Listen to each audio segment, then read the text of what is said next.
আজ কেন পৃথিবীটা লাগে এত সুন্দর, শিকো রূপকারে সাজানো।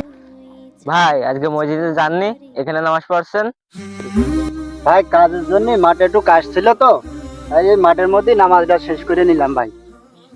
ভাই মর্জেন তো আজকে একটা হাদিস বর্ণনা দিলে, তা আপনি তো ওই জায়গায় ছিলেন না, এর জন্য। মর্জেন কি হাদিস বলেছে আমাকে একটু বলো, আমি একটু শুনি।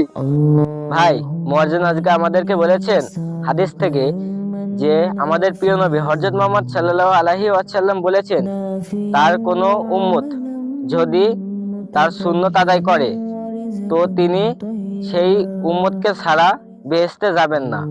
তাহলে আমি মন থেকে আল্লাহর কাছে শুকরিয়া আদায় করলাম, আলহামদুলিল্লাহ। আলহামদুলিল্লাহ। আর এই ভিডিওটা যারা দেখছেন, আমার যত মুসলিম ভাই ও বোনেরা আছেন, আপনারা এই ভিডিওটা অবশ্যই শেয়ার দিবেন, কারণ আপনার একটি শেয়ারে আরেকজন নবীর সুন্নত আদায় করতে পারবে ও সে জান্নাতে যেতে পারবে আর আল্লাহর শুকর আদায় করতে পারবে।